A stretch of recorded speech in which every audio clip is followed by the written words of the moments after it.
यह कहानी उस परिवार की है जो एकजुट और खुशहाल था। परिवार में माता-पिता के साथ 2 बेटे और 1 बेटी थी। सभी भाई-बहन एक-दूसरे से बेहद करीब थे और माता-पिता अपने बच्चों के लिए मजबूत आधार थे। माता-पिता ने कठिन परिश्रम से अपने बच्चों को अच्छी जिंदगी दी और उन्हें बेहतर भविष्य के लिए तैयार किया।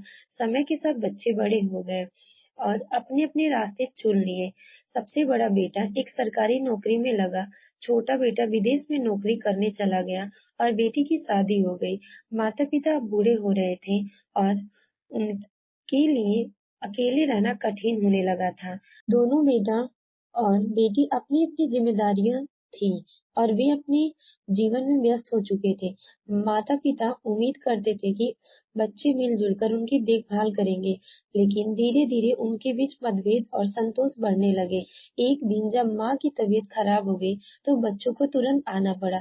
सब कुछ ठीक हो गया था, पर उसी दौरान संपत्ति के बँटवारे की बात उठ गई। बड़े बेटे ने कहा, "मैं यहाँ रह के माता-पिता का ख्याल रखता हूँ, तो घर और ज़मीन पर मेरा अधिकार बनता है।" इस बात को सुनकर छोटा बेटा जो विदेश से आया था, उस कहने लगा, "हम सब का हक बराबर है। माँ-पापा ने हम सब के लिए एक जैसी मेहनत की है। सिर्फ इसलिए कि मैं दूर हूँ, मेरा हक नहीं खत्म हो जाता।" बेटी भी अपने हिस्से की बात करने लगी। सब एक-दूसरे पर आरोप-प्रत्यारोप लगाने लगे। माता-पिता चुपचाप यह सब देख रहे थे। उनके दिल पर गहरी चोट लग पहुँच चुकी थी। उन्हें लगा कि उनके बच्चों को संपत्ति की इतनी चिंता है, लेकिन उनके बुढ़ापे की नहीं। माँ ने अपनी आँखों में आँसू भरकर कहा, "हमने अपनी पूरी जिंदगी तुम सबके अच्छे भविष्य में लगा दी। हमारी मेहनत का फल हमारी औलाद तुम सब ही हो। हमें इस बँटवारे से कोई फ़र्क नहीं पड़ता, पर हमें दुःख है कि आज हमारे दिलों का बँटवारा हो रहा है।" लेकिन बच्चों पर उन शब्दों का कोई ख़ास असर नहीं हुआ। अंततः संपत्ति के बँटवारे का निर्णय लिया गया।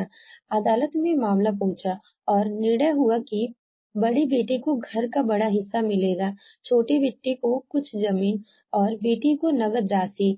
इसके बाद परिवार में दूरियां और भी बढ़ गई। बच्चों के बीच बातचीत बंद हो गई और सभी ने एक-दूसरे से मुँह मोड़ लिया। माता-पिता इस दूरी से टूट चुके थे और धीरे-धीरे उनके स्वास्थ्य पर इसका असर पड़ने लगा। कुछ महीनों बाद माँ अचानक बीमार पड़ गई और उन्हें अस्पताल में भर्ती करवाना पड़ा। जब बच्चों को यह खबर मिली, तो वे सब जल्दी-जल्दी अस्पताल पहुँचे।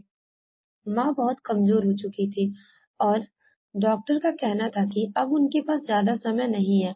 माँ ने अपने बच्चों को आखिरी बार बुलाया और धीमी आवाज़ में कहा, "बेटा, हमने तुम्हें प्यार और अच्छे संस्कार दिए ताकि तुम एक-दूसरे का सहारा बन सको। हमें अपनी संपत्ति कोई परवाह नहीं है, पर देखो इस बँटवारे ने तुम्हें कितना दूर कर दिया। आज मेरा मन टूट गया है। मेरे आखिरी समय में मुझे खुशी मिलती है अगर तुम सब एकजुट होते।" यह सुनते ही बच्चों की आंखों में आंसू आ गए। उन्होंने महसूस किया कि माँ की बातों में कितनी सच्चाई थी। उन्होंने देखा कि उनके झगड़े ने माँ माता-पिता को कितना दुख दिया है। माँ की मृत्यु ने उन्हें एक गहरा सबक दिया। उनकी माँ के अंतिम संस्कार के बाद बच्चों ने एक दूसरे से माफी मांगी और साथ रहने का निर्णय किया। इसके बाद सभी ने संपत्ति का विवाद समाप्त कर दिया और एकजुट होकर अपने माता-पिता के घर में ही रहने लगे। सभी भाई-बहन ने निर्णय लिया कि वे माता-पिता की दी हुई सीख और संस्कारों का पालन करेंगे।